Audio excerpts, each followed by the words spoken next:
Well, Marcus kind of controlled everything. Did a really good job playing point guard and don't, control his middle and played to his athletic ability and size and, Isaiah made shots. I thought everybody else pitched in and did adequate things, but those were the three best players in the game. Could that have been Doak's best all-around game because of his defensive effort out on the field? No, I don't think so. I'd take Doak against Dayton over Doak just about anybody. He tried. He did some of that against Dayton too. I thought this was the one game where he was able to show that he could really slide more so than others. Because obviously there was a lot of switches and things like that. But I think for the most part, he's shown he can do that all year long. I thought he just turned it up a little bit. So. You update on the concept? I do not. I know he's making progress, and we didn't practice yesterday, and he got treatment, and then we hadn't practiced yet today, so we'll see when he's out there. I'm sure that he'll try to practice, but I don't know yet to what extent. What's your barometer to say that Doak had a good game? I would just say activity level. I thought Doak played good against Baylor. I just didn't think he got touches, but then, he can't control whether or not he gets touches a lot of times. But I thought he was good defensively and protected the rim well for us. So I think Doak's one of those guys that cannot score and still impact the game in some other ways because you have a game plan for him. But I think his activity level as much as anything. What did you learn from Texas last night? Did you watch that? To be honest, I have not watched that particular. I've watched games, but I haven't watched that game last night. They throw in 14 threes, was it 14 or 15 threes? And obviously it's a good road win at Okie State, but I haven't studied that one. I've studied the other ones and or some of the other ones, and I know that they're gonna play four around one a lot, even if Tappa's playing the four, try to stretch it from all those spots. How's that match up with you guys? I think the match.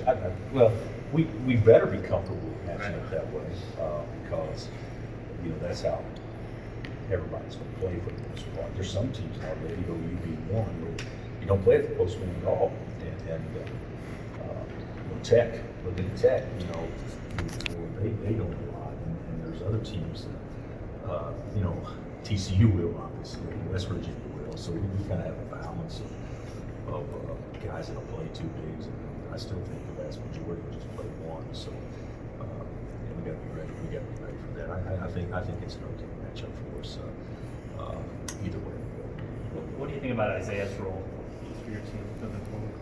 Well, I think his role is going to be probably expanded or exaggerated some moving forward than what it has been. Not just because he made shots against OU, but he's a guy that can keep teams honest just because he can shoot the basketball so well. So I can't say his minutes are going to when he played 32 minutes or whatever against OU. I'm not sure that anybody's minutes will stay the same once you work Dot back in there, but he's going to take 30 to 35 of them regardless.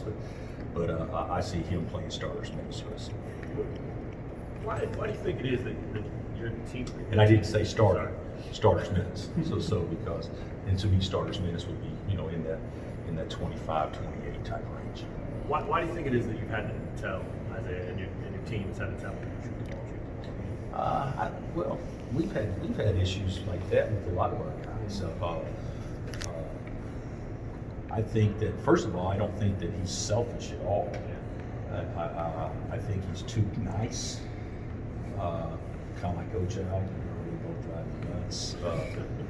Too nice, but I don't think that he has that assassin mentality as much. But you say that, and then you go back and look what he's shown in the past. I mean, hey, anytime you score 19 points in 3 minutes or whatever, I mean, you got to be thirsty. And I thought he was a little thirsty the other night. I thought he was thirsty against Baylor early in the game. But we need him to continue to be that way. And a good shot for an average shot for him is better than a good shot for a lot of guys. And sometimes I don't think he understands that quite as much. Do you think the time, just now having been half a season here, I think he get more comfortable. Yeah. Plus, he's got to figure me out. Sure. And I don't know if you guys have studied this over time. Usually, first-year guys don't figure me out for a while. So and it's all their fault, obviously. So I think I can be difficult on first-year guys coming in, and even though he's a fifth-year senior, he's still a first-year guy. Are you figuring him out too? Just so Yeah, I think so. Yeah, that's my point. I think when kids first come in, I thought this through, so I hope it comes out right.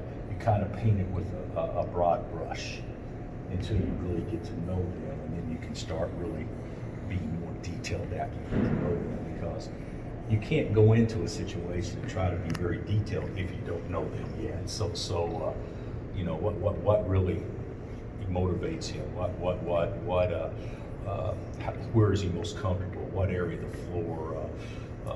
What does he not like? What does he do well? What does he not? And sometimes it takes a little bit of time to figure that out. And then after you figure that out, then you can kind of start putting him in more detailed positions. So hopefully I'm going to do a better job with him from this point forward, because it's important for us to do that. will you let it go to game time with Dotson if you need to, or do you want to know by sometime tomorrow? Or?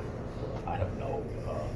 I'm sure I'd like to know sometime today, and then whatever, and then if not today, tomorrow morning, and not tomorrow morning, tomorrow afternoon. I mean, sure, because you need to prepare your team on how to play, but people make too big a deal out of this. We're not going to change our strategy a lot, whether he does or does not. This is who we are, and it's different than football. You play one game a week, and you only play 12. Well, here there's a lot of things. So if he's day to day, I'm not going to change how we play totally for this one game. No, we're going to go right back the way it is, and then we don't even know if he'll play or not. So we would enjoy having him with us, regardless of when he lets us know. The sooner, definitely better than later. Do some coaches ever think, we got 2 games in 4 days, the next game is SEC game, I'm just gonna sit this guy through this whole period? And then Yeah, I would think some coaches do that. Yeah, I would think so, depending on the injury.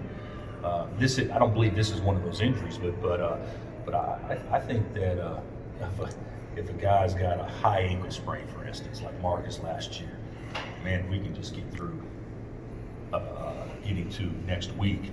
There's a much better chance we'll be 95%. So I think that you could do that in a situation like that. But I don't think this injury is one of those that would be required to do that. Along the lines of Rush, maybe be more detailed with Oach. What's the next step for him? What are you looking for him to do next? Well, first of all, I thought that Oach did some good things against OU, because he got nicked up and he didn't flinch. So him being out there gave us a chance to win the game. When he's not out there, probably don't have near as good a chance to win it. So especially not being out. So I think just him remaining to be aggressive, or continually to be aggressive, shoot the ball. He's been pretty good defensively and those sorts of things. But when you worry about all the right things, you're going to play better, and you'll have better stats to show for it. So, hey, do the things that you can control, and not put pressure on you that you got to score today. Well, if he doesn't score and he can make sure his man doesn't score, that ain't the worst thing in the world. But continue to take that approach and steal us some extra possessions. I think would be very important for him going forward. But for us to be a great team, let's be real. He needs to be a 12 to 15 point game scorer for us. You brought so much personality last year after making threes, and demonstrating joy and celebrating and things like that. It showed up after he threw that lob the other night late. I mean, think that can break it for him, make him snap out of this? I'll be honest with you. I think that our team lacks personality. Don's not a real personality guy on the court. Ochai to me isn't. To me, Doak and Marcus give us our personality as much as anything else. Isaiah's not. Christian does his stuff, but he's not a rah-rah. Christian's not a rah-rah. It's okay to show some emotion out there and smile and do these things, but we're kind of stone-faced, and I don't really like that a lot. But Oach will play better when he's playing with joy. Some guys can play with joy and not smile. some guys need to stop Joy.